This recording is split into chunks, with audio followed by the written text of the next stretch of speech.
IMF unveils a new global currency known as the Universal Monetary Unit to quote-unquote transform world economy. This was the spotlight for Zero Hedge. Let's move to prnewswire.com. I don't know if this is right or left, and I don't care. This is more of a news source, and the title of the article reads, "The Digital Currency Monetary Authority, the DCMA, launches an International Central Bank Digital Currency, CBDC."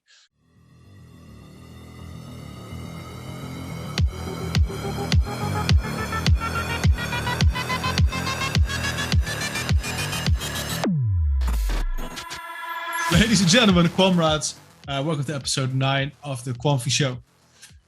A lot of things going on. Gilbert got fired. The IMF is creating a new coin to rule the world. People are selling Quant. Quant's price will never, ever recover. And it's only a miracle that Gilbert did not get a heart attack on stage today. And to boot, this is actually the second recording because apparently there was something wrong with the first one. So this is also round 2. Let's see how the rest of the show goes. And it's going to be an interesting one.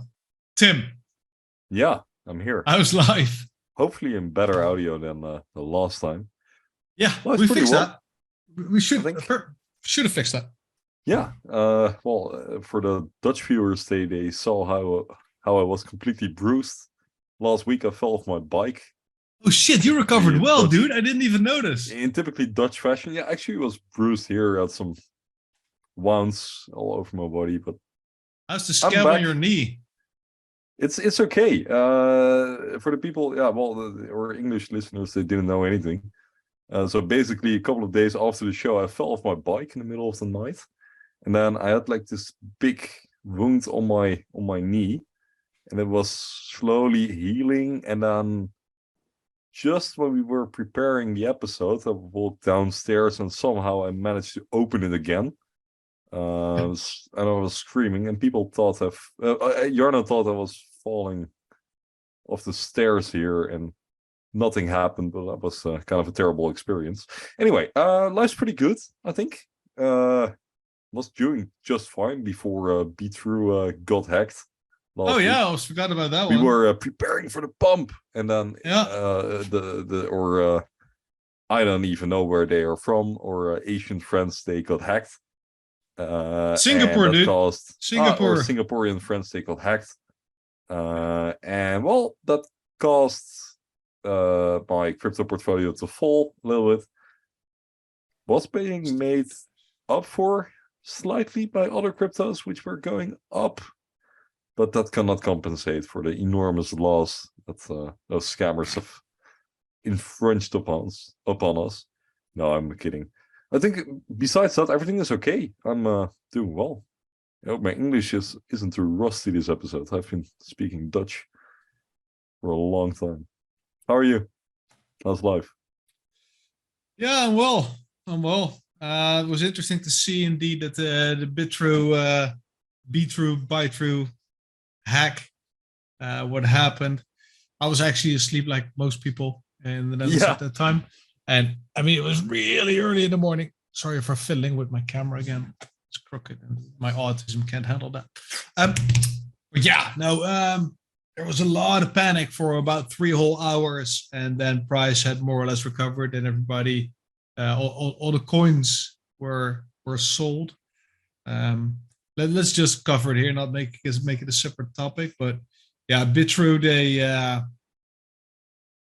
apparently had 137,000 QNT in a hot wallet. What is wrong with you? And they got siphoned away or hacked or stolen, whatever you want to call it. Yeah, like a neat, how much? 24 million worth? Something like that? Yeah, I think they roughly were holding around 1% of the total supply. So that would average around 24 million, something like that, 20 million. Yeah. So those tokens got siphoned away in the blink of an eye, and then they got dumped on DEXs which obviously caused the price to quote unquote plummet. Price never went below 100 euros. But yeah, people are screaming bloody murder, obviously. Don't know what's going on. Who's dumping? The guy selling apparently took well over 20% slippage on some trades, I heard, which I couldn't care less about if I were him either. But yeah, what is most interesting, and if you follow us on Twitter, Tim tweeted on it today from the Quamfy show, and I tweeted from my own account, that Bitrue is they're just crooks, right? I mean, they're based in Singapore. In my opinion, they have no legal accountability at all for the community at large. I mean, if they don't want to pay people back, they don't have to pay people back. It's like living in a tax haven. It's just ridiculous. But what they're doing, we have warned for in previous episodes. Yeah, because what they're doing right now, and it's what they've done in the past, and I warned on previous episodes as well, is if you have your stuff on Bitrue, you need to pay exorbitant fees or have like humongous minimal withdrawal amounts, right? Back when Bitrue became an exchange that also trades QNT, I just shipped a bunch there, like 3 or 5, just to try it out and see how it goes. And then their minimum withdrawal threshold was like 10 QNT. And then they lowered it to 7 or 8. And eventually the bottom, and that's what it is right now, is I believe 3 or 4 QNT is the minimum amount you can withdraw. So if you have fewer than those, or you just want to withdraw 1, you can't. So you have to top up your wallet to be able to withdraw, which is crazy. Which is ridiculous. Yeah, exactly. That in itself is craziness in itself. Then you have the withdrawal fees, which are also, in my experience, humongous. I can't remember, so I'll refrain from shouting numbers. But I know that when I was going to withdraw, I was like, okay, this is just stupid. So what happened now is the hack. Let's call it a hack for argument's sake. Took place, and there was radio silence. Even more funny, 3 hours before, they were like, what did they tweet? They sent it a tweet, and that was beyond cringe in hindsight.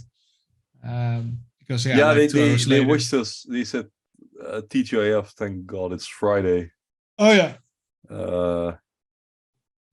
It was a wonderful week. It was a wonderful week. What were you most excited about? Yeah. And 2 hours later, they got hacked. A couple of hours. Yeah, or even or even just slightly after the hack. I don't even know, because it all happened at night. It was 5 in the morning in our time. But yeah, so there was radio silence, and obviously they need to consult with their lawyers and stuff before they can come with a statement, which is understandable. But then the statement came, and it actually read that we got hacked, and for the duration while we are looking into the problem, where the security problem lies, we are halting all withdrawals, meaning no one could withdraw any crypto from their exchange. And I read that, and I just blew a gasket. So I ran on Twitter, and I just called them out, and didn't get many likes because people want to protect their own reputations. People are scared to shout out against fuckwats like that, because what they actually did is they know that if your exchange gets hacked or exploited, and you have a freaking 140k tokens in a hot wallet, that everybody will think you're a fucking clown and you're an idiot. And people will get their stuff off your exchange as soon as they can, and they'll never come back. So what does Bitrue do? They just freeze everything. They just halt withdrawals for your safety, to protect their exchange and to find the security breach. I'd say it's bullshit. It's utter bullshit. You're just trying to keep people from leaving your exchange, which is shit, and wait till the entire thing blows over. That's what they're actually doing. If you see this, you should be ashamed. And I sure as hell hope people won't forget. And as soon as Quant and all the other tokens get unlocked, because yes, you opened withdrawals in your exchange, but not for QNT and a bunch of other tokens, I will be tweeting. And I don't have that much reach, but I hope people will retweet to get their shit off your exchange as soon as possible, because this is just, it's criminal. It's truly, truly criminal. It's ridiculous, because you knew what would happen, and that's why you closed your exchange and halted the withdrawals to protect us. Yeah. In their defense, I can imagine that they temporarily were freezing all the withdrawals, but they have opened everything again now. Mostly they've opened. Not QNT. Have 4 other tokens. Yeah, exactly, and that was what I was tweeting about today. Yeah, that they kind of resumed operations, except for a couple of tokens, and now it is completely unclear how they will handle the situation. Apparently, they are going to refund. Yeah, that's what they said. All the holders, but I always have to see if that's actually going to happen. Probably will. You know what's interesting? Why would they put holders' coins in hot wallets? Yeah, that's definitely a good question. Why? How can a user of the exchange, get damaged if somebody steals from their hot wallet? Do you put users trading coins in hot wallets? Sure as hell hope not. Those are my tokens, right? Those are his tokens, not yours. I mean, I know that by law they are yours. That's why we say not your keys, not your coins. You got to be really picky, and that's why we advise most people here to store your tokens on insured and at least Western exchanges, right? Some of the United States exchanges are okay, like the Coinbase and the Krakens of this world, the Bitrue, the Coin Metro, hell, even the LCX. Even though you don't want to trade a single coin on their disgusting platform. There is one upside to LCX. LCX probably just uses post-its, right? They use post-its, and then they write your order, and then they just stick it somewhere, and then somebody else picks it up, and they stick it somewhere, and that's why it takes like a month before you're gonna get your freaking trade through. Exactly, and that's the upside to LCX. It's so slow that even when you are a hacker, it will not work, because it will. Monty has to manually approve your transaction. He needs to feed the hamsters first, right? Otherwise they won't run. Better than the rest, yeah. Bullish. Otherwise they won't run. Anyway, they don't have power. Let's not get into this nightmare. Bitrue. No, but Bitrue, it's scandalous. It's just scandalous, right? You can, in my opinion, not just close down your. Well, apparently you can, but you're just holding your users hostage because of your own malpractice. It's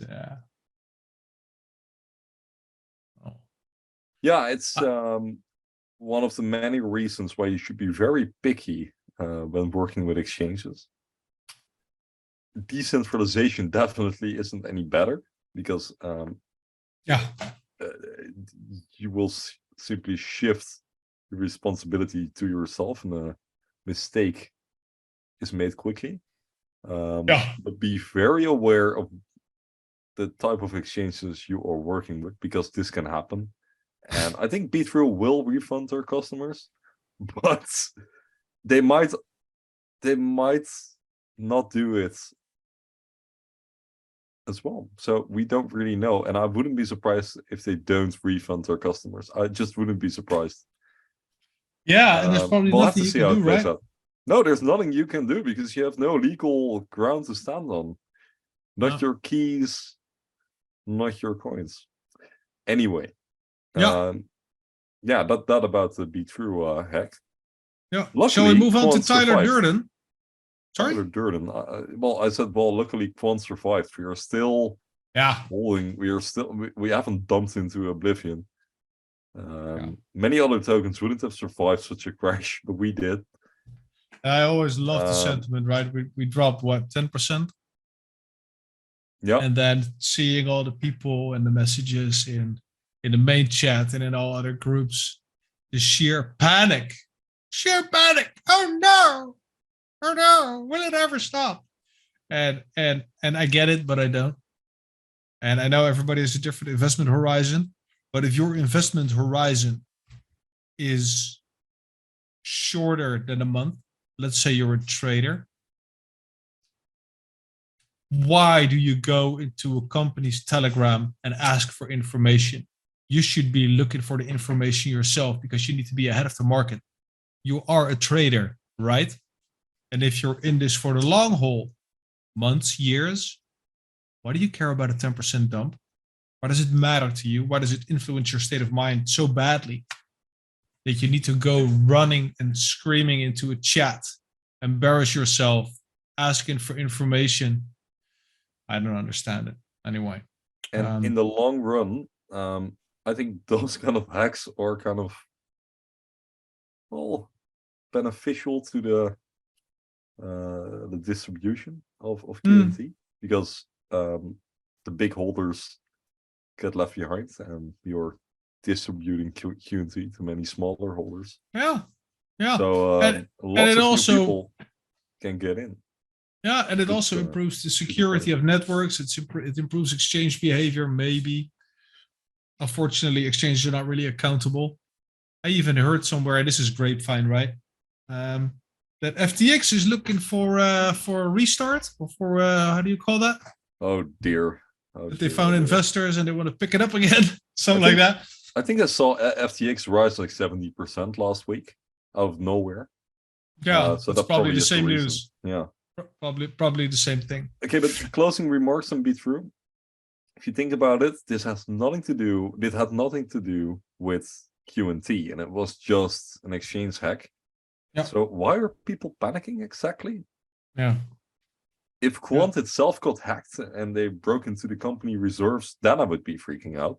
Because that didn't happen. So chill, and we will see. And anyway, the money is probably flowing in shitcoins at the moment anyway. Yeah.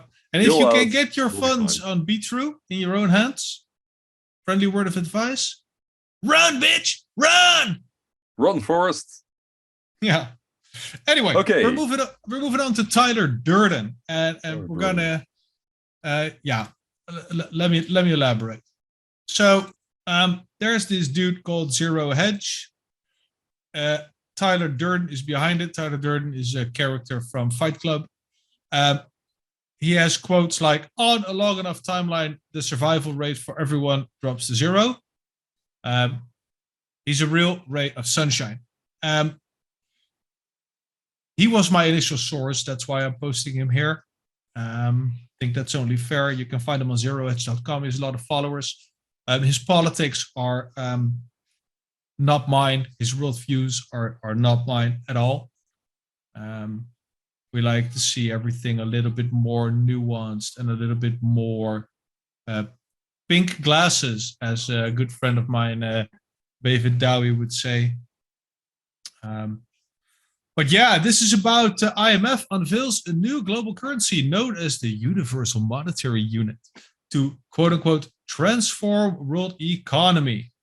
This was the spotlight for Zero Hedge. Let's move to prnewswire.com. I don't know if this is right or left, and I don't care. This is more of a news source, and the title of the article reads: The Digital Currency Monetary Authority, the DCMA, launches an international central bank digital currency, CBDC. This is dated April 10th, 2023. And apparently the news is provided by the Digital Currency Monetary Authority. So this is straight from the horse's mouth, if you will. This entire article is based off the spring meetings 2023 in Washington, D.C. for the World Bank Group, International Monetary Fund, also known as the IMF. And what is going on? The article and all of these things are obviously in the description. The TLDR is that there was a proposition, if I got it correctly, to create the UMU, the UMU, or not to be Unicoin. confused with UWU, UWU, the meme. That we will get that confusion in the future, I guess. The meme? Yeah, the UWU meme. I have no idea. Okay. You don't like I'm know. almost 80. Yeah, it's a Gen Z meme. Let's not get there. Okay, then. Anyway, let's read this bit. So the universal monetary unit symbolized as NC character U or U. U. How do you say that? It's umlaut. It's a U with an umlaut. Oh, is legally a money commodity, can transact in any legal tender settlement currency, and functions like a CBDC to enforce banking regulations and to protect the financial integrity of the international banking system.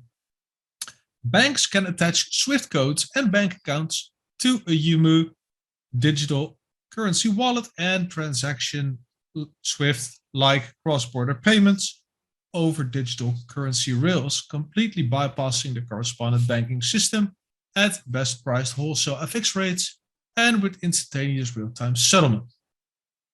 So this is where it was released initially in an IMF interview with Tobias Adrian, financial counselor of the International Monetary Fund.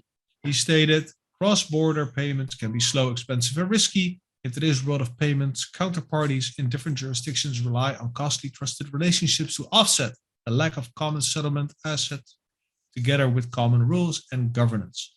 But imagine if a multilateral platform existed that could improve cross-border payments, at the same time transforming foreign exchange transactions, risk sharing, and more generally, financial contracting. This is interesting. They're talking about an IMF coin, really. And it's funny, on the Quamfy show, we spoke about this. I believe it was like one of the first episodes. Right now, we have the US dollar, which is the world reserve currency. And without getting into the political weeds, it's not really ideal because the country itself that has that currency suffers, but they also benefit because export, if their currency gets strong, is a problem, and if the currency gets weak, then it is more. It's very complicated, but generally, a world reserve currency lasts for about, I believe, 70 years, something like that. We looked it up in another Quamfy show episode. Got the exact details, but for instance, the guilder, the Dutch guilder, was the reserve currency. Maybe it was the florijn back then. Yeah, well, at least the Dutch currency. I think the pound was there. The dominant world currency always corresponds with the dominant world power at that moment. Yeah. We know that empires tend to overstretch after some time, and then see the rise of a new system. Yeah. In this case, however, I think we will see a multipolar world where multiple countries will become dominant, and then in such a system, such a global system, you will need some kind of global currency, and that might very well be through a body like the World Bank or the International Monetary Fund. This. See, right now there's a lot of power in the hands of the world reserve currency, the global reserve currency, and obviously the United States wants to maintain that. They want to hold on to this. I saw a lot of reactions to the tighter Durden zero hedge news. I'm not sure if it was there, but there were all these mostly old white men. Well-spoken old white men, talking about how United States needs to remain the strongest, blah blah blah. Well, that kind of BS, which I can understand, right? And the tinfoil hat, how do you say? Saturation was over 9,000. because the biggest criticism, that also Tyler Durden has is that this reeks of the New World Order, right? This is a non-government body that is now apparently creating a currency or a monetary unit that should replace the world reserve currency that is right now, being the dollar, which cannot be same as that. The World Economic Forum gets a lot of flack for being kind of like a shadow government, Illuminati, Freemason-esque world takeover thing. That they are actually pulling the strings in the world, which they might very well do. But that will lead to some form of dystopian future. It stretches a long way. Yeah, I think. Oh, sorry. Yeah, no. Well, what was I feel? I think Tim feels the same way. Correct me if I'm wrong. Why not have a neutral, quote unquote, neutral party be the world reserve currency in the background to help level the playing field? And I know a lot of people think like, oh, that you're such a communist. Those are actually also the words of the people counter-arguing this proposition, this innovation, this whatever you want to call it. All this stuff is not a done deal, right? All this is an idea, a conception. It is not implemented.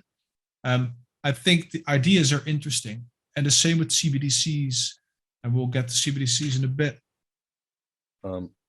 Yeah, but before we go to CBDCs, no. Yeah, I think that is also stated in this article that it's not necessarily aiming to become the dominant currency in the world, but rather it's, at least in this initial form, is being established to kind of supplement the current financial system that we have. Because, well, we know how difficult it is to go from one currency to the other. So what if you have some kind of stable and neutral currency in between to kind of, how would you say that in English? I don't even know how I would say that in Dutch, to kind of manage these differences and create kind of a neutral party in between. And then get the politics out of the way, right? Exactly. Get those politics out of the way. And then we must, I think, pay some attention to this part of the text that Jarno has now zoomed in and will now read out loud. Or shall I do it? I don't know. Yeah. So we were going through this article, and there's a very interesting paragraph in there, and it reads, Universal Monetary Unit is cryptocurrency reimagined from the ground up to support central banking and regulated financial institutions. It features a trusted consensus protocol, staked proof of trust protocol, and a multi-dimensional DLT, MDLT, capable of supporting any asset or liability ledger, enabling full service digital banking and international trade payments. So I know we are riddling a little bit right now, but the way this is written down, multidimensional DLT or lowercase m, uppercase DLT, that has a very familiar ring to it. And the same with the way this sentence is just, or this paragraph is built up. Tim and I were reading it, we were looking at each other like, okay, this is pretty interesting. It is written in the same way as an MDAP is being written, right? Yeah, exactly. Yeah, that's the same spelling as an MDAP. And once again, this doesn't have to be Overledger, but it is very interesting nonetheless. And even when it's not Overledger, it points to a direction where the market that Overledger is targeting is getting increasingly relevant all over the place. We need this. And even when it's not Overledger right now, some other clients will need a similar technology. And then Overledger is the best on the market. Yeah. Yeah, because let's say this, right? This initiative gets approved and we'll be getting Unicoin. And Unicoin will not be replacing the euro. It will not replace the dollar. It will not replace the peso, the yuan, nothing like that. Same as that CBDCs won't replace those currencies. There are all different layers and different tiers. And well, let's not even get into the privacy and all the tinfoil hat stuff. But it will be on the back end. It will be used to help sustain the financial system. If banks run into troubles, if countries run into troubles, if in some way, shape, or form there needs to be liquidity to get added or sucked away, it can be done more easily. But to do that more easily between rubles, yuan, euros, and dollars, you're gonna need interoperability. It's not that the entire world is all going to be using Windows or Apple or whatever. It's not gonna happen. People will always want to make their own choices. They want sovereignty. They want their own decisions, and they want their own infrastructure. And that will never change, because that we're humans. We all think we have the best solution. We all have friends. We all have enemies, and we all have our preferences. So everybody will always want to choose their own solutions that is customized in their needs, and nothing more, nothing less. That means that there will always be a need for an interoperability solution, and whether that will be Quant or anything else. Hell, in the future, when SATP goes live, the Secure Asset Transfer Protocol, it truly doesn't matter anymore, because everything will be connected with API gateways. And the internet that we are on right now, there will be another layer on top of this internet, and that will only connect through gateways. And that will be a whole different world, and everything behind it can then be whatever it wants to be. I mean, you can literally have a hamster talk to a unicorn, talk to a frog through an API gateway, something like that. Yeah. And the same goes with assets. So that will be needed. And your bank will just give you your euros. And if there's a need for cash, the British government said that today as well, as long as there's a demand, we will provide it. And that is what what people, especially in crypto, tend to forget, is that all these banks are in our service, right? If we decide to stop using their shit, then they go bankrupt in a way, if that makes sense. If everybody decides to use Bitcoin, the banks will run into trouble. So they have to cater to their customers, right? Yeah, well, that ultimately goes for every company. Yeah, that's it. If they lose their clients, they're done for. Yeah. And that's a paradox where a lot of crypto people tend to get it wrong. Because they will all believe that somehow magically everyone is going to use their token or their project or whatever it is, and that will not happen. Or it will happen, but then it will only have such a marginal fraction of the total market share that sure, people are using it, but if you put it in perspective, it doesn't make any impact. And sure, it might pump your backs, but that doesn't mean that it gets globally adopted. Yeah. Okay. Hey. Speaking of back pumping, let's go there. Sure. Let's go to Coingecko. Yeah. Right. So right now we are looking at 107 euros. Let's see what we do in burger tokens today. 117. So there's $117 for a QNT, which is kind of shit. Look at 2 weeks ago, we are on a gradual decline. Yeah, what you can see here is the The Bitfavo dump. The No, Bitfavo, sorry. The Bitrue. Bitrue dump. Yeah. Oops. And you will be wondering, did I do that on purpose? So yeah, this is like a cardiac arrest for a while, and then it got zapped back into life. We're looking at the graph here. Sorry, guys. So we saw an uptick in volume here, and an uptake in price, and then a decline. We went from 115 back to 104. So that's 10 euros. Apologies. And then there was a lot of volume, a lot of people trading, a lot of people probably buying, while the other guy was selling. There were jokes in the Dutch Quant group. People all wanted to own the stolen QNT. Yeah, that's the thing. We haven't addressed that yet. Yeah. I don't know if we should. But anyway, yeah, the Quant price dumped for a little bit because of a hack. Yeah. And well, especially when you compare it to other cryptos, we are performing poorly. Yeah.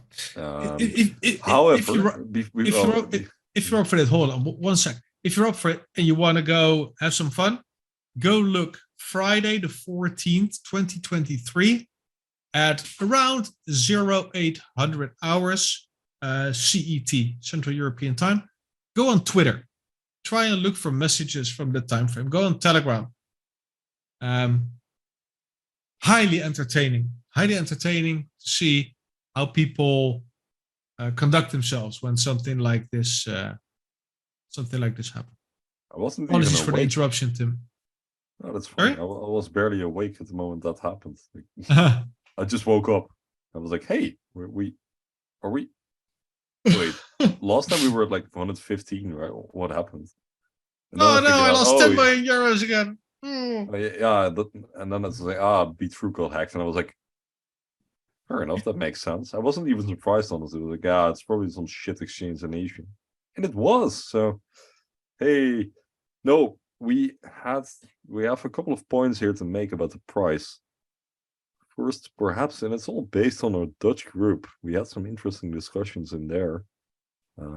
First, we were discussing, and this can get a pretty messy legal story, so let's not go too deep in it. And that is about the fact that like Bitrue gets hacked, and then those quants they move to a decentralized exchange, right? And then they get distributed on the market again. How would that legally be? Well, how would that be regulated in the future? That's my question. I don't really have the answer. I think nobody does, but it's an interesting point for regulators because technically, on DLT you can trace everything. Yeah. So can we freeze those? We should be able to freeze or at least stamp those tokens. That's my question. I don't have any answers. Well, but it is definitely an interesting point. PRQ did that when PRQ when Coinmetro got exploited or social engineered or whatever you want to call it back in 2020 or 2021. The PRQ guys from Parsec, they got hired or whatever to try and find the guys who did it and get the tokens back, because apparently every token has a unique identifier, and apparently you can trace those things back and get those specific coins even back. I might just be producing bullshit right now, but it should be doable. It should be doable, just like you can roll back a blockchain if you get enough consensus. You can also track tokens and get tokens back in that way. But yeah, that will be, I think, a direction for regulation in the future. The problem is if you are buying something that is stolen and you have no way of knowing that it was stolen, Yeah. can it then be confiscated back? And what if it's getting sold 3 times? Right? I mean, if something is fungible within its own ecosystem, I mean, you give me a $5 note. Mm-hmm. I give that to Liana. Liana gives that to Nikita. Nikita gives that to my dad, and so on. Apparently, you have stolen that €5 bill. Can then the police come to my dad and say, okay, give me that $5 back, that €5 back? No. If it's a car, maybe. Mm-hmm. I mean, if it's just the first transaction, definitely, right? But in the 5th or the 6th, I don't know, man. And even then, you got tumblers, you got all these things to make it all very, very difficult. But I think technically it will be possible if we want to. So I think that is the direction regulators should take. Of course. So yeah, of course, but that's the whole premise for the tinfoil hat crew. Technically, you can use any coin or any technology to track people, to monitor what they are doing, to see if you're buying dildos. So, but yeah, they want to know. Yeah. But I think that's a great benefit of DLT, and it would make this entire system a lot safer. So I'm very curious to how that doesn't will make play it out. Safer. It doesn't make it safer. It doesn't improve safety.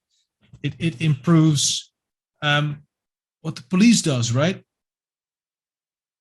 So a lock on a bicycle, it kind of improves your chances of your bike not getting stolen. But if you want to find your bike back, it doesn't do anything for it.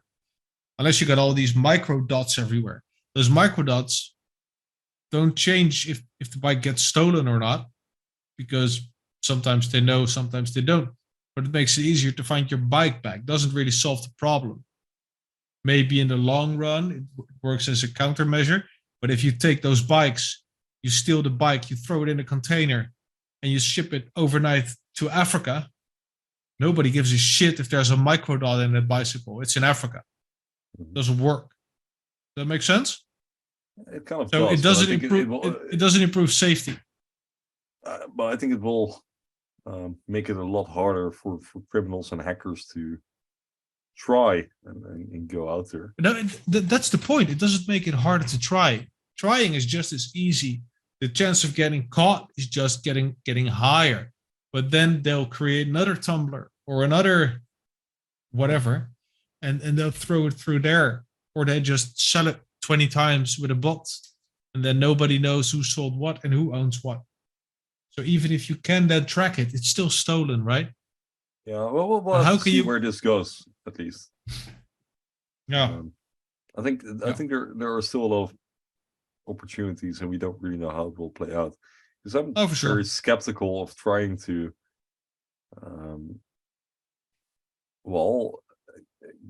transfer stolen goods over a blockchain. It's a ridiculous thing if you think about it, and it makes all the crypto maxis absolutely look ridiculous. Anyway, hey, on the other points that people were making, at least in the Dutch chat, is about our price performance against other tokens. And some people very bluntly put out, in a very Dutch manner, that they, at least also some Belgians, and not only Dutch people, that they have been selling QNT to chase greener pastures in the form of other shitcoins. Yeah. And yeah, that's kind of interesting. So we are in a moment of a market upswing. Is that how you can call it? What's your opinion on that? Yeah, in a way. Are we in a market upswing, or is it just a brief relief I rally? don't know. Only to dump back into oblivion by the time this episode goes live. I don't know. It's don't know. I mean, Bitcoin ran away. Is that Bitcoin or is that ETH? Yeah, that's ETH. It kind of That's Bitcoin. yeah. So it's kind of following ish. ETH is doing its own thing a little bit right now. But if we look at here, see, ETH is the red line and Bitcoin is the blue line. So price of Bitcoin is staying the same, isn't it? Yeah. And right here, this was then, let's see, put it on 14 days. This always confuses me. No, I think this is Quant against those. Yeah. Quant price represented in Bitcoin or Ethereum. This always confuses me. I should not be doing this. Let's just stop. Let's continue what you were doing. Yeah. Every time when I open it up, it's like, okay, now I can explain this chart properly. And then I see it, and then my eyes just roll away in my head, and it's over. It's gone. So mission failed. We'll get them. Yeah, no, but Bitcoin right now is at 27k euro, which is nice, in a way. Yeah, I mean, 14-day. I'm all for it. Pump my bags. This is interesting. This is interesting because Bitcoin dumped on the same day as QNT did on the 14th. There was like a steep rise. What am I looking at here? This is Bitcoin. Idiot. Why am I such an idiot? Why am I Tim? I don't know. Hey, but I don't think it's necessarily the Bitcoin show at the moment. What I just see is you were talking about other coins, man. Yeah, I know. How Quant is being outperformed. No, yeah, true. Apparently. But at least, we see all the activity with Ethereum. They've just done another successful upgrade. So, is that congrats to Vitalik and the team. They've been doing some magic stuff, and that's good for Ethereum. I missed that entirely. Yes, that's okay. I'm not against Ethereum, though. I like the project. I like what they're doing. Quant about 1,900 euros. Okay. And ERC20 for a good reason. So that's nice. Not against it. But what you see is some upswing in other tokens. This is the same pump as Bitcoin had, right? The 12 to the 14. Always so obsessed with these micro pumps at one specific moment. I couldn't care less, honestly. What? No, it's fine. It's just always interesting. But yeah, I think Checked is doing well. I'm still impressed by how Leox, for example, is performing. I thought they would be doing worse, but stable. And you see some nice momentum with some other coins, and it's not too bad. It's just that Quant is lagging behind, and what it really reminds me of, at least this period in time, and we will have to see how this plays out, is April 2021. 2 years ago, we were in the same boat. We were the $40 see the parallels as well. And I'm seeing a lot of parallel. And sure, you cannot compare it one-on-one because, the market is doing worse compared to those days. And Quant is performing way better than back then. But I do see parallels, and we will have to see how it plays out. At least if I just look at the psychological factor and just looking at how people are playing this, I am seeing parallels. And what you always see is that people are moving out of QNT, trying to chase shitcoins in whatever shape or form, and then they are going to swap the profits back, bro.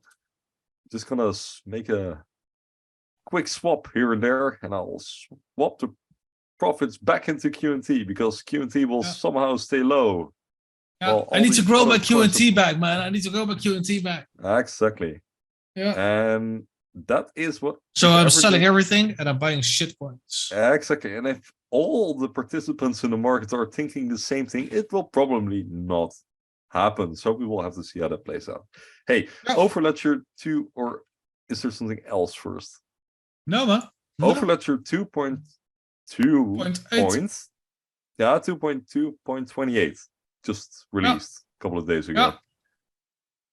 Yeah, It's How's that looking? Uh-oh. What's new? This release Nothing. focuses on technical improvements to the monitoring of our services, enabling us to proactively identify and resolve potential issues, ultimately ensuring a more stable and seamless experience for our users. There will be no immediate changes that directly impact your user experience. This is a Bitrue update. No, jokes. Yeah, so no, nothing new. Okay. This is, just a notification that they have not forgotten us. Nice. And yeah, you know me, I think it's bullish.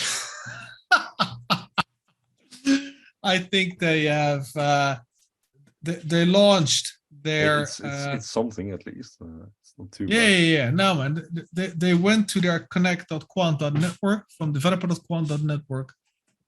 Then they had this XRP tracker thing update. And now they are just monitoring. I'm sorry for yawning. My God. And now they're just monitoring their changes, right? Which is interesting to me because it feels like everything for them is ramping up. That they're making a lot of PR noise, right? And we'll get to that in a bit. But a lot of PR noise. They've done their QRC20 launch. We know that because Galileo is live, obviously. So what that we know of remains for them to launch, right? So that's the Latin American dollar, and the gateways. Yes. When gateways. Well, them pushing these types of updates and the news that we'll be talking about in a couple of minutes. We obviously do not know. It might take him a very long time, but at least it is something from them, and they have been improving Overledger a little bit. I smell blood in the water. I smell blood in the water. You've been doing that for the past 2 years. Yes. You always smell blood in the water. I know. And I'll be right eventually. Yeah, fair enough. Follow us for the live highlights from today, yeah? What do you want? Oh, yeah, go to the next topic. No, what do you want to say? I didn't necessarily want to say anything. It's just another update, I guess. Yeah, nice. The 228 was another, it was a joke. And in all fairness, well, before you start... I've tried to pause it. Yeah, what? In all fairness? Yeah, well, in all fairness, what kind of project launches smoothly in one run? What kind of project launches what in one run? Smoothly in one run. I mean, it will take time, and they have to. Yeah. They have to monitor everything, and it can be a shit show at times, and that's exactly what it is at moments. And they're just improving it. And now we're moving on to a new tweet, at least from the UK FinTech Week, or IFGS. I still don't know what it stands for. I didn't know a year ago, and I still don't know. Innovate Finance Global FinTech Service. Put it up here. UK FinTech Week. Innovate Finance. So that's the UK continues to be a leader in financial innovation. It's placed at the center of global financial services. With supportive regulation, access to world-class talent, and a rich investment landscape has made it the hotbed of startups and established fintechs. These new and exciting businesses are working to change and evolve the sector for the benefit of consumers and businesses alike. And Quant is there, and I will briefly show this. This is the introduction, the people getting on stage.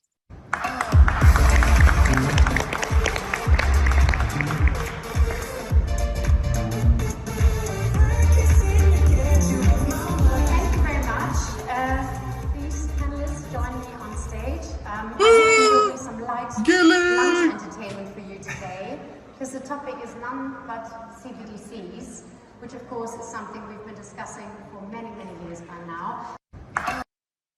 Yeah, Gilbert came on stage first, which is interesting. On the panel with our CEO, Gil Fired, are John Lipsky of the Atlantic Council and what is the Atlantic Council? Shaping the Global Future Together. Subscribe to our newsletters. Okay. That's a news thing. And Marion Labour of the Deutsche Bank. Yeah, they've been speaking, and Gilbert has been there. Doing his thing. Yeah, let's. Moved on from the theory and the policy side into live implementations, and what they're really considering is what does this mean for my domestic system? A lot of central banks have migrated to real-time payments, and that has usually taken a 15-year journey to get there. And they're looking at what's next, and what does this mean for commercial banks, what does this mean for consumers, what does it mean for businesses? And what they're finding is through the technology of smart contracts and DLTs, they're able to create a new form of money that has logic built in. And the central bank is not really interested in imposing things within the industry, but they want to facilitate things. And I guess the approach they're taking is we'll provide the infrastructure and we'll provide the construct to create CBDCs, and we'll let banks innovate and create a new ecosystem around that technology and the platform.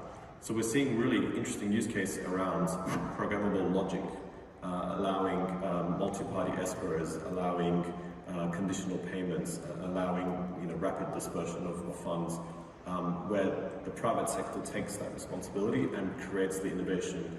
And on the capital market side, it's linking tokenized money with tokenized assets and having a rapid settlement. Moving from T+2 down to T+0 is the utopia. And we're seeing that innovation come from the payments world into the capital markets world. Excellent.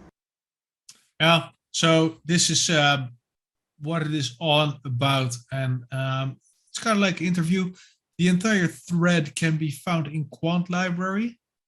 There you can find it on the Reader app. Link is in the description, as well as the link to this thread directly is also in our description. Yeah. What I found interesting before we move on to the specific tweet here is that he says that the innovations from the payments world will be all taken over in the world of capital markets.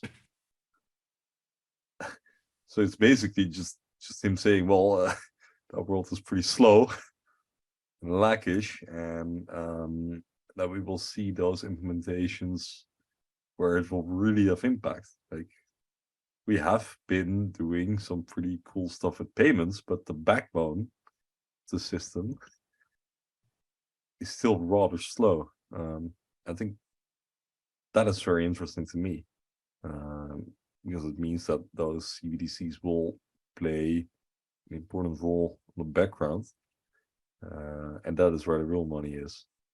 Yeah, and that's good for Overledger. That's the thing, right? Because for us consumers, we can already pay instantly. If I now send money to Tim with my phone, which I can, and I'm not using PayPal, I'm just using our Dutch bank. You can show it on the spot. Yeah, I could just send Tim like 100K right now. No, not 100K. There's a limit of up to 5,000 to 7,000 euros, depending. I will act like Bitrue. I will freeze your assets for. No, but truly, I can just use an app, and this, especially in the United States, this is not common at all. I can just send money to Tim instantly. If I send him €1 now, he will receive €1. As soon as I hit send, like 1 second later, he has it. And for your own safety, you cannot withdraw it anymore from me. So I will keep the 100K from you. That's for your own safety. Yeah. But jokes aside, but that is what consumers have, right? But that is not what RTGS looks like. That's not what happens between countries, etc. That just takes a lot more time, because those numbers are so much higher, makes it all so much more difficult and much more complicated, need more signatures, different systems. I mean, these are just numbers exchanging hands, and eventually the balance needs to get settled. And that is, I think, what you just meant, Tim. And that system needs to get upgraded, and that's what CBDCs can help to do. That's for the interbank things. And eventually, a retail CBDC might also come. But in the background, things are changing already because that's not consumer facing, so it is not as difficult, I suppose. But yeah, this is all about the CBDCs, and good old Gilbert is invited, even though he got fired from the Digital Pound Foundation. Nobody wanted him anymore. There was a vote, and he got fired. Obviously, that's bullshit. Let me stop sharing my screen, and I'll bring it up. So what happened was Gilbert is no longer the director of the Digital Pound Foundation. And somebody brought that up in council. And obviously he came in, why did Gilbert get fired? And he took a lot of flack for that.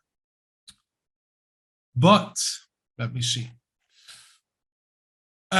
Here, view message. Let me share this. Yeah. So someone on Reddit posted a termination for Gilbert from the Digital Pound Foundation. Thoughts on realism and meaning. Lol, don't bring that crap in here. Fundamentals channel, negative or positive. Reddit is not source material. And then boss Quant replied, looked legit to me, honestly. Things change, and so do board positions. Sometimes it's just some administrative changes to open the door for another appointment. Sometimes for the same person, but slightly different title. We don't know, and there's a plethora of different options that could explain this in a non-negative way. So that discussion went on and on. The link to the beginning of the discussion is in the description. What is interesting is this. So what we see here is a form signed by Mr. Gilbert, Verdian.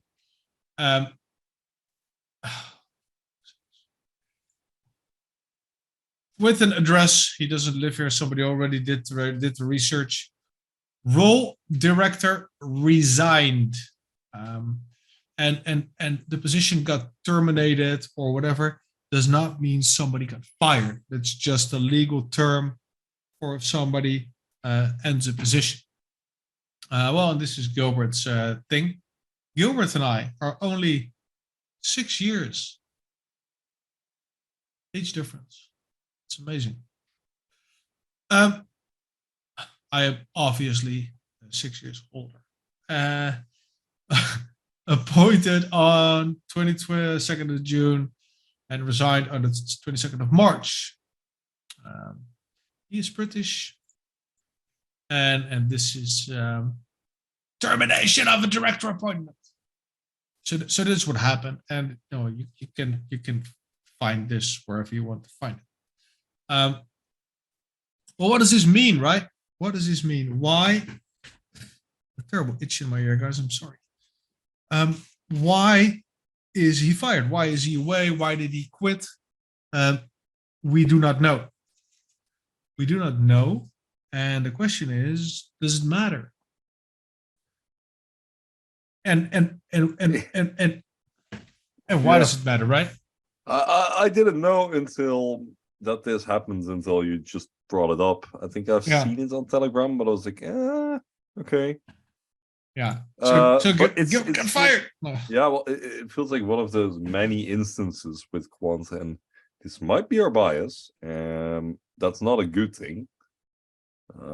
Where we see these kind of things, we're like, oh, this is negative, and we can just not place it. Like, we cannot really say whether it's negative or positive, because we simply don't know. It could mean everything, right? It could mean anything, right? We know, the thing we know is that we have someone here whose entire career has been focused on helping from position to position, right? Every time he is somewhere and then he leaves, and the time span of 2 to 5 years. And especially with like an entity like the Digital Pound Foundation, directors can change. Someone else might be brought in from a different partner of the Digital Pound Foundation. Why does someone in one of those companies needs to lead the organization? It's very well mean that someone else starts doing the work. Yeah. Perfectly fine. Does it change Quant's relationship to the Digital Pound Foundation? We don't know. Yeah. And probably it doesn't. So like it's interesting, and I think it's something we should mention, but as long as we don't really know how to place it, will not really have that much of an impact. Yeah, but it's the Quamfy show without speculation. So Gil also added a wee bit at the bottom. Gil is part of our think tank. Thank you for your contributions, dude. It's very valuable. And he stated, like, yeah, you can only allocate and spend your time once. In the case of Gilbert, so that could be a reason, right? If he needs to focus on other things. Martin is still at the Digital Pound Foundation. There were other positions where Gilbert also stepped back and made room for other people. And let me say this. We all know good old Gilbert by now, right? We know Gilbert had a plan 10 years ago, 15 years ago, and he has been executing this like a master chess player. And everything he did arguably came out bigger and better than he even anticipated himself. So, looking at that, would a man like this, that has created what he has created, that has achieved what he has achieved, would he leave this position because he resigned? Would he leave this position if that would endanger his dreams? Or would he leave this position because it would improve the chances of his dreams coming true? And as far as I know, Gilbert, from what we've seen, right, from his work and his resume, he is not a man that compromises. I mean, he obviously compromises, because without compromise, you get nowhere. But you compromise on the details and not on the course of your company, for instance. And I think he's shown that. I personally feel it. That's why I'm still invested. So looking at this, right? Digital Pound Foundation, what do? They advocate the digital pound. They advise, they are at the bleeding edge of the innovation, and they know what is going on, and arguably they have the ear of the government. Let's say that Gilbert has like a company, and that company provides the universal interoperability solution. It could make the digital pound work. How would that look on paper if the director of a foundation is a not-for-profit, by definition, if I'm not mistaken? Mm-hmm. How would it look if the director and the founder of the Digital Pound Foundation is also the provider of the interoperability solution for the UK government's digital pound? I don't know. I think that'd be bad. Okay, and the same goes for a lot of other things. I mean, Gilbert's also part of the IETF, in EDBA, whatever he's involved with. I would personally not be surprised if we see Gilbert also stepping back from higher ranking positions in those, how do you say, entities as well. Think of EPSI, think of the EU, Lecture, all those big consortia, all those big initiatives. Let's say they are going to use the Quant technology. wouldn't it be odd that Gilbert would be the leader of all the organs themselves? I mean, it is politics 101 in a way, right? I mean, Gilbert has been whispering to everybody in the past, and everybody knows this. And arguably, that's my opinion, now is probably the time, as also, what's the guy? I forgot the name. Sorry.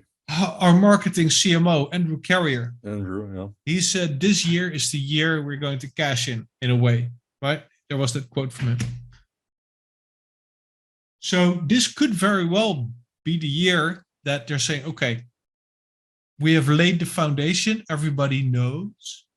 We have set all the courses. We created the technical committees. We created the foundations and all the other the framework for everything. Yes, and now it is time to move back, and then they can just sign and accept and gladly take on the Quant solution. And Gilbert's not on the board anymore. It sounds like politics to me, and it probably is politics. But yeah, that's how things are played, right? Yeah, I think so. And it's all speculation. This is all speculation. It's all my opinion. No facts here. No, it's just storytelling at this point, filling the gaps. Yeah. But it makes sense. I think it's very well be true. Yeah. Did you say Bitrue again? Yeah, I did. It's subliminal messaging. Yeah. Tesla. Somewhat past season. No. Do I really care about this? No. Am I? What? Of course we care, dude. I mean, I care. I care that he stepped down from Digital Pound Foundation. I think it's wonderful. I think it's uber bullish. It's his dream. It's his dream. And he stepped away from something that we thought was his dream, and he stepped away. Yeah, we don't know. I'd be just. We don't know how those meetings are. They might be very annoying. Yeah. But, to get back to the original point, okay, Gilbert stepped down. Yeah. Do we know why? No. No. Can we fill in the gaps? No. Based on logic? Yes. Is that speculation? Yes. Yes. Will it eventually hit the bigger framework? No. Is that us being biased? Absolutely yes. Do we really care? Not necessarily. It's just news that we see and need to address, and we've just done that. I think that's it, basically. Yeah. I think that's that. Yeah. I think there are more things on the menu for this episode, right? We still. I feel like we have. I thought you were talking for Quant. I was going to say Latin American dollar. No. I mean this episode. Like, or did we kind of address everything? Yeah, no, we can cap it here. We can cap it here. I think the final thing we could add some kind of bonus content is what I just brought in. Yeah, I forgot. Unless you don't want to do it because it's not necessarily Overledger related. It's no. Apple, right? Apple. Yeah, and this is actually very much on topic because and this is it's just an article that I also had put up there. Let me show this real quick because this also intertwines with your thing. So crypto's evolving trust paradigm. Over the past 10 plus years, the crypto and DeFi ideal of disintermediating financial services has come a long way. Yet, despite all the options available for do-it-yourself finance, most institutional and professional crypto investors still favor centralized intermediaries. These are, however, not the intermediaries of old. Welcome to crypto's new trust paradigm. This is an article by Sygnum, insights.sygnum.com. I found it really interesting. I swallowed it up. And it is actually, I think it's a realistic representation of what actually happened. And just to give you a little bit of a thing, when Bitcoin was first proposed in 2008, its rallying cry was banking without banks in quotations. The idea was to replace trust in financial institutions with trust in code, eliminating all financial intermediaries. Okay, 15 years later, the idea has fared rather well. Despite ups and downs, Bitcoin has proven that centralized money without banks or governments is not only possible, but viable, without relying on third-party institutions, thanks to features like automated market making, permissionless lending, etc. So, despite the new freedoms offered by crypto, however, more than 90% of crypto transactions go through centralized exchanges. And there's a source for this. And several factors contribute to this. First, while decentralized finance is compelling, most investors lack the technical know-how or desire to invest time in full DIY financial services. And the truth is, people often want intermediaries, just not rapacious or dishonest ones. And second, pure algorithmic trust may be appealing, but the hacks and thefts in smart contracts, crypto exchanges, and DeFi bridges we have seen in the past have shown how challenging it is to write flawless algorithms and protocols that solve all trust issues. While DeFi protocols are getting more robust and safer, trust in code alone seems far off, if not impossible ideal. Third, large institutional investors, which account for an increasing number of crypto transactions, are often required by law to work with regulated intermediaries. This almost always means centralized service. So, and this article goes on. I think it's really good. I think it's a really good argument for the approach that Quant has taken. I think it's a pretty fair assessment, right? That what Bitcoin actually proposed, how that is now kind of implemented, but it doesn't really work. Why? Because people are dumb and people are lazy. And that's the bottom line in a way, right? People don't want to learn new things. People don't want to take the risk. People think they cannot do it, etc. But it has laid a very nice foundation for other things to flourish. And I highly recommend reading this, because in the light of this, what you also get is that fintechs are now actually making banks' life better, but also harder. And this means that technically anybody can set up and become, quote unquote, a bank. Technology providers could technically become, quote unquote, a bank. You cannot be a bank because you are not creating money or whatever definition you want to tap on that. But Tim just told us. Yeah, apparently Apple has launched, or is launching, I'm not sure, that's how informed I am at this time, is at least launching a service where they are bringing out, I think for their US customers, a service where they are, well, bringing this savings account interest rate of 4.15%. Yep, Apple Card's new high-yield savings account is now available, offering a 4.15% annual percentage of average percentage yield. Yeah. So Apple is actually doing bank-ish things, same as PayPal and other banks, right?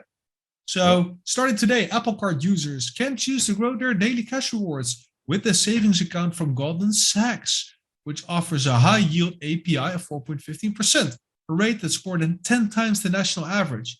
There's a source here as well. With no fees, no minimum deposits, and no minimum balance requirements, users can easily set up and manage their savings account directly from Apple Card in Wallet. And this is a quote. Let's do this real quick.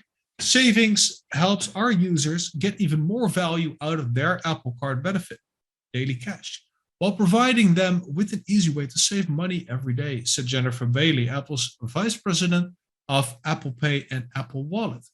Our goal is to build tools that help users lead healthier financial lives, and building savings into Apple Card in Wallet enables them to spend, send, and save daily cash directly and seamlessly, all from one place. So this is what helps also banks to step up their game. Because I don't know how Apple is doing it on the back end, and we are not speculating it's Quant. No, we don't know. But It's really not Quant in this case. No, we have no idea. I mean, we know Goldman Sachs and whatever. Fuck that. Read Council. But yeah, no, this is interesting. This is interesting, and technically, any tech company can do this.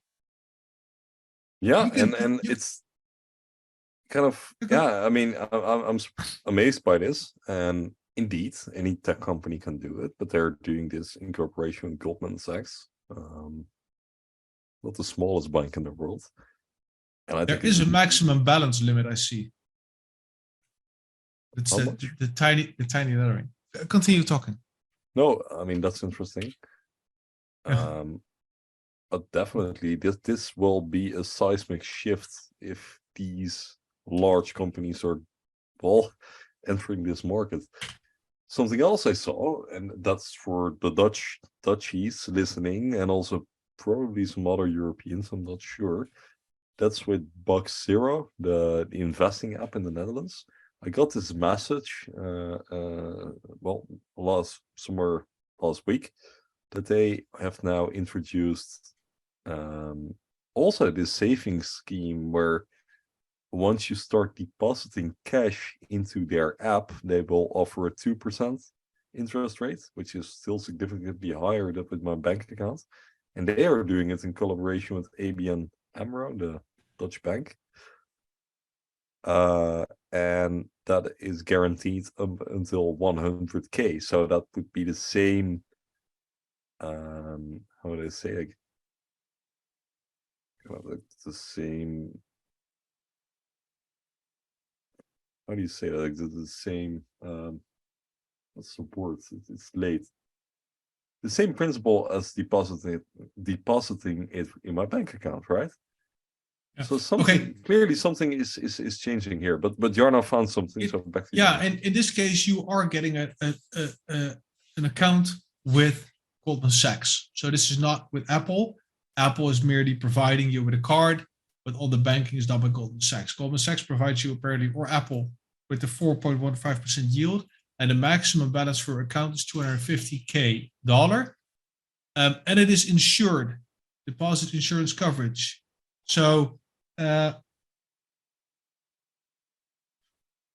this is an insured thing. And if you have up to $250,000, you're getting a 4% yield, which is pretty fabulous. You're still in bed with the bank, I think. Yeah, because this is Goldman Sachs fine print. Always read these things, ladies and gentlemen. Always read these things. Let me show you real quick. This is still an educational show and not financial advice. This is at the bottom of the article that I just read. This is on apple.com/newsroom. I scrolled at the bottom and I always scroll further. There's always things. These are the references, annual percentage yield. It may change. Maximum balance limits apply. This takes you to the terms. Accurate at the time of publication. This is always important. Here are also agreements. These are sources. Use this. Verify everything. Don't just take this that has been created by somebody potentially with an education, but was then altered to look pretty by somebody with an education, but not in finance, but in computer making pretty images. So things can change. And this is not legal advice, financial advice, what I'm scrolling on right now. The newsroom is not where you make your decisions based upon. Always try and find agreements and such and read them. This was another public service announcement brought to you by The Quamfy Show. Thank you so much for watching, listening. Make sure to like, subscribe, read the comments. Let us know what you think. And if you have any topic you want us to address, please let us know. Wow. Smooth. That was really smooth. I think it's the new mic settings that we applied to. No, for sure. That was it for this week. I think we did cover a lot, and there is, well, tons of stuff going on, and never a dull moment holding QNT. Yeah. And we will see where we will be heading in 2 weeks' time. I think Jarno is heading to Portugal for sure next week. Yeah. Yeah, we Dutchies decided will be today we confronted. need vacation. So Yeah. we're flying next week to Portugal for a week. We'll figure it out. There'll be an episode. It'll be a Dutch episode. There'll probably not be a highlight next week. There will be a highlight this week, but you know that because you watched that yesterday as soon as we uploaded it. Thank you. And so cool that you also watched the entire thing. We really appreciate that. Yeah, for sure. It's been a pleasure to record with you once again. I think we need to keep going. We do. And yeah, that's it. So Right. thanks for watching. Thank you so much. Thanks for listening. And we'll see you guys soon somewhere in the chats on YouTube or wherever. By the way, before we close, we have some impersonators on Instagram. It's driving me insane. Ooh. So apparently we made it, but do not interact with those pages. Yeah. And if you do, just troll them. Like then it's okay. Then it's We will never, ever approach you with a Quamfy Show account. No, why would we? I'm playing Anno at the moment. It's like Anno 1800. I have more important stuff to do, man. So I'm busy in Tamriel, so yeah. So Now, yeah, I mean, be careful out there. Yeah, verify, and you can always send us a DM if you have any questions. If you think something suspicious, just DM us. You can find us on Telegram. We're practically everywhere. So that's going to be it for this week. Thank you once again, and we'll see you in 2 weeks in English. Stay Quamfy. Cheers. Stay Quamfy.